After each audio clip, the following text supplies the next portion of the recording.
जानलेवा हुई खंघ दी दवाई। डॉक्टर ने बच्चे नूं दित्ती पाबंदीशुदा दवाई। 2 वार हार्ट अटैक मगरों बच्चा कोमा विच। बच्चिआं नूं दवाई देण समय रहो सावधान। जेकर तुसीं भी अपने बच्चे नूं हल्की खंघ ते जुकाम होण ते ਇਹ दवाई दे रहे हो ਤਾਂ सावधान, ਇਹ दवाई ਤੁਹਾਡੇ ਬੱਚੇ ਨੂੰ मौत ਦੇ ਮੂੰਹ ਵਿੱਚ ਧੱਕ ਸਕਦੀ ਹੈ। जी हाँ, अजिहा एक मामला पटियाला तो सामने आया है जिथे 5 साल के बच्चे सरबजीत नूं खंघ ते जुकाम होण ते पिंड घग्गर सराय विखे रहंदे डॉक्टर गरजा सिंह ने कोल्ड बेस्ट पीसी ਨਾਂ ਦਾ सिरप दिता। दवाई पीण तो बाद बच्चे की हालत होर विगड़ गई। सरबजीत नूं बच्चिआं दे माहिर डॉक्टर नूं विखाया तां टैसट विच पता लगा कि बच्चे नूं दवाई रिएक्शन कर गई है, जिस नाल बच्चे दे लीवर अते किडनी विच इन्फैक्शन हो गई है अते टाइफाइड होण कारण उस दे सैल भी घट गए। डॉक्टर वल्लों बच्चे नूं पीजीआई चंडीगढ़ रैफर कर दिता गया है, पर भीड़ होण कारण परिवारक मैंबर बच्चे नूं सैक्टर 32 स्थित एमरजेंसी हस्पताल लैके पहुंचे, जिथे उस नूं 2 वार दिल दा दौरा पै गया ते बच्चा कोमा विच चला गया। डॉक्टरां दी रिपोर्ट ते बच्चे दे पिता अवतार सिंह दे बयानां ते पुलिस ने बच्चे नूं दवाई देण वाले डॉक्टर गरजा सिंह अते उस दे पुत्तर कुलबीर सिंह खिलाफ मामला दर्ज कर लिया है। ਇਹ ਅਵਤਾਰ ਸਿੰਘ ਵਾਸੀ ਨਸ਼ਹਿਰਾ ਦਾ ਰਹਿਣ ਵਾਲਾ ਹੈ। 26/2 ਨੂੰ ਸਾਡੇ ਕੋਲ ਇੱਥੋਂ ਤਲਾਹ ਆਈ ਸੀ ਜੀਐਮਸੀ 32 ਸੈਕਟਰ ਤੋਂ। ਇਹਦਾ ਲੜਕਾ ਸਰਬਜੀਤ ਸਿੰਘ ਉਮਰ ਕਰੀਬ 5 ਸਾਲ ਜਿਹੜਾ ਐਡਮਿਟ ਸੀ, ਉੱਥੇ ਜਾ ਕੇ ਫਿਰ ਇਹਨੇ ਬਿਆਨ ਲਿਖਾਇਆ ਵੀ ਇਹਨੇ 6/2 ਨੂੰ ਇਹਦਾ ਲੜਕਾ ਜਿਹੜਾ ਸੀ ਬਿਮਾਰ ਹੋਇਆ ਸੀ। ਇਹਨੇ ਇੱਥੇ ਡਾਕਟਰ ਗਰਜਾ ਸਿੰਘ ਹੈਗਾ ਘੱਗਰ ਸਰਾਏ, ਇਹਦੇ ਤੋਂ ਇਹਨੇ ਦਵਾਈ ਲਈ ਸੀ। ਉਹ ਦਵਾਈ ਫਿਰ 6 ਨੂੰ ਠੀਕ ਨਹੀਂ ਹੋਇਆ, 7 ਤਰੀਕ ਨੂੰ ਫਿਰ ਇਹਨੇ ਦਵਾਈ ਲਈ ਤਾਂ ਉਹ ਬੱਚੇ ਦੀ ਜਿਹੜੀ ਤਬੀਅਤ ਜ਼ਿਆਦਾ ਖਰਾਬ ਹੋ ਗਈ। ਫਿਰ ਇਹ ਡਾਕਟਰ ਦਿਨੇਸ਼ ਰਾਜਪੁਰਾ ਬੱਚਿਆਂ ਸਪੈਸ਼ਲ ਉਹਦੇ ਕੋਲ ਲੈ ਗਿਆ।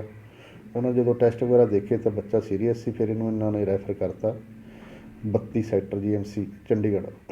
ਉੱਥੋਂ ਫਿਰ ਅਸੀਂ ਬਿਆਨ ਲਿਖ ਕੇ ਪਰਚਾ ਦਰਜ ਕੀਤਾ। ਤਾਂ ਉਹਨਾਂ ਦੇ ਕਹਿਣ ਮੁਤਾਬਕ ਕਿ ਜਿਹੜੀ ਡਾਕਟਰ ਗਰਜਾ ਸਿੰਘ ਅਤੇ ਉਹਦੇ ਲੜਕੇ ਕੁਲਵਿੰਦਰ ਸਿੰਘ ਨੇ ਦਵਾਈ ਦਿੱਤੀ, ਉਹ ਦਵਾਈ ਨਾਲ ਇਹਨੂੰ ਰਿਐਕਸ਼ਨ ਹੋਈ। ਰਿਐਕਸ਼ਨ ਕਰਕੇ ਇਹਦੀਆਂ ਜਿਹੜੀ ਕਿਡਨੀਆਂ ਅਤੇ ਜਿਹੜਾ ਕਿਡਨੀਆਂ ਫੇਲ ਹੋਈਆਂ। ਕਿਹਦੇ ਖਿਲਾਫ ਕਾਰਵਾਈ ਕੀਤੀ ਜਾ ਰਹੀ ਹੈ? ਡਾਕਟਰ ਗਰਜਾ ਸਿੰਘ ਤੇ ਜਿਹੜਾ ਉਹਦਾ ਬੇਟਾ ਕੁਲਵਿੰਦਰ ਸਿੰਘ ਜਿਨ੍ਹਾਂ ਨੇ ਪਹਿਲਾਂ ਫਸਟ ਦਵਾਈ ਦਿੱਤੀ ਸੀ, ਉਹਨਾਂ ਦੇ ਖਿਲਾਫ ਅਸੀਂ ਰਜਿਸਟਰ ਕੀਤਾ ਕੇਸ। ਬਾਕੀ ਤਫਤੀਸ਼ ਦੌਰਾਨ ਜੋ ਵੀ ਅੱਗੇ ਆਏਗਾ ਫਿਰ ਅਸੀਂ ਉਹਦੇ ਕੋਈ ਆਪਣਾ ਲੀਗਲੀ ਸੀ ਜਾਂ ਡਾਕਟਰ ਜਿਹੜੀ ਹੈ ਕੀ ਚੈੱਕ ਦਾ ਉਹ ਹੁਣ ਅਸੀਂ ਅਜੇ ਫਿਲਹਾਲ ਇਹ ਅਰੈਸਟ ਨਹੀਂ ਹੋਇਆ। ਜਦੋਂ ਅਰੈਸਟ ਹੋਏਗਾ ਫਿਰ ਉਹ ਆਪਣੇ ਸਰਟੀਫਿਕੇਟ ਪੇਸ਼ ਕਰੇਗਾ, ਫਿਰ ਪਤਾ ਚੱਲੇਗਾ ਵੀ ਇਹਦੇ ਕੋਲ ਕੀ ਡਿਗਰੀ ਹੈ। ਫਿਲਹਾਲ ਕੋਈ ਸੀਲ ਵਗੈरह ਕਰਤਾ ਜਾਂ ਦੁਕਾਨ ਬੰਦ ਹੈ, ਅਸੀਂ ਰੇਡ ਕੀਤੀ ਸੀ, ਉਹ ਦੁਕਾਨ ਬੰਦ ਕਰਕੇ ਆਪਣਾ ਭੱਜਿਆ ਹੋਇਆ। ਪੁਲਿਸ ਮੁਤਾਬਿਕ ਡਾਕਟਰ ਪਿਓ ਪੁੱਤ ਘਰੋਂ ਫਰਾਰ ਨੇ। उधर 6 फरवरी तो बच्चा हस्पताल विच जिंदगी ते मौत की लड़ाई लड़ रहा है। बैन है cold best PC cough syrup. सरकारी हस्पताल राजपुरा के डॉक्टर संदीप मुताबिक कोल्ड बेस्ट पीसी ਨਾਂ ਦਾ ਇਹ कफ सिरप छोटे बच्चों ਲਈ घातक है। ਇਸ ਵਿੱਚ ਇਥਿਲੀਨ ਗਲਾਈਕੋ ਨਾਮਕ ਜੋ ਨਮਕ ਪਾਇਆ ਜਾਂਦਾ ਹੈ, ਉਹ ਬੱਚਿਆਂ ਦੇ ਜਿਗਰ ਤੇ ਕਿਡਨੀਆਂ ਤੇ ਸਿੱਧਾ ਅਸਰ ਕਰਦਾ ਹੈ। ਇਸ ਨਾਲ ਖੂਨ ਵਿੱਚ ਐਸਿਡ ਦੀ ਮਾਤਰਾ ਵੱਧ ਜਾਂਦੀ ਹੈ, ਇਸ ਨਾਲ ਇਨਫੈਕਸ਼ਨ ਹੋ ਜਾਂਦੀ ਹੈ। ਇਸ ਕਾਰਨ ਇਹ ਦਵਾਈ ਬੈਨ ਕੀਤੀ ਜਾ ਚੁੱਕੀ ਹੈ।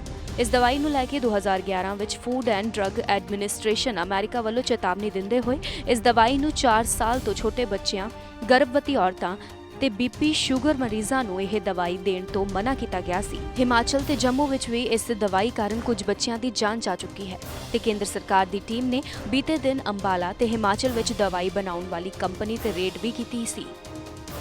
ਬਿਨਾਂ ਸ਼ੱਕ ਪੁਲਿਸ ਵੱਲੋਂ ਲਾਪਰਵਾਹ ਡਾਕਟਰ ਖਿਲਾਫ ਕਾਰਵਾਈ ਕੀਤੀ ਜਾ ਰਹੀ ਹੈ, ਪਰ ਇੱਥੇ ਵੱਡਾ ਸਵਾਲ ਇਹ ਪੈਦਾ ਹੁੰਦਾ ਹੈ ਕਿ ਜੇਕਰ ਇਹ ਦਵਾਈ ਬੈਨ ਕੀਤੀ ਹੋਈ ਹੈ ਤਾਂ ਇਹ ਮਾਰਕੀਟ ਵਿੱਚ ਕਿਵੇਂ ਆ ਗਈ? ਕਿ ਡਾਕਟਰ ਨੂੰ ਨਹੀਂ ਪਤਾ ਸੀ ਕਿ ਦਵਾਈ ਬੈਨ ਹੈ?